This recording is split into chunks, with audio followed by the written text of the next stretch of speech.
guys, ito yung naligaw kami. Instead na pupunta kami ng ibang resort, napadpad po kami dito sa Ellie Josh Restaurant and Resort. Dito lang po yan sa Cavite. So, pasok po tayo. Tingnan po natin ang kanilang venue and ang kanilang paligid. Let's go guys! Samahan niyo po kami. Hi mga pangga, ito yung moment na ayaw pumasok ng mister ko kasi private nga and baka hindi kami papasukin ng guard. So, I try to push him kasi curious ako and ang ganda ng ambience. Pagpasok mo pa lang, malawak yung lugar and maganda yung mga lots. So, for sure, it's for sale. So, ayan. Una-una, I love the ambience, the clouds, and curiosity yung nagdala sa amin dito. So, si Mr. sunod lang and drive. Kaya naman mga pangga, samahan niyo po kami sa aming pag-explore sa lugar na to. And tingnan natin kung anong meron sa loob. Let's go! Hi mga pangga, ito na nga at papasok na kami dito sa Ellie Josh Resort and Restaurant.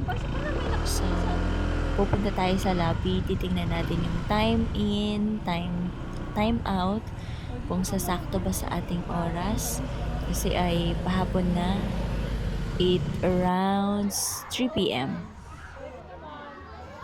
So, I found out mga pangga na cannot be ang aming oras na pagdating. So, alanganin. Kaya I decide na mag-video na lang for keeps and memories sa paligid na to, sa lugar na to.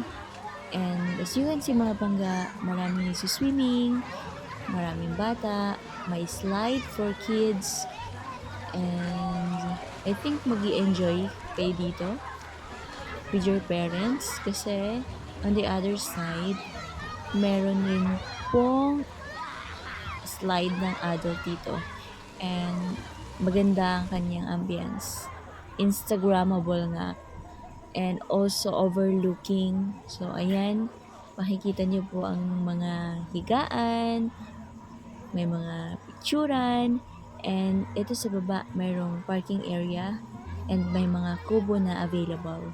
So, ang lawak din po ng kanyang parking. And for me, it's nice and recommendable yung place na ito. And I found out nga po na meron silang live band around 8 p.m. I'm not sure lang kung anong araw mga pangga. So, you can research it on their FB page for more information. So, thank you so much mga pangga for watching my video. Please like, share, comment, and support po. Thank you so much po sa inyong panunood. Maraming salamat, maraming salamat. More blessings. And always stay safe and be happy po. No matter what happens, gaano man kalaki yung problema natin sa buhay. Let's choose happiness.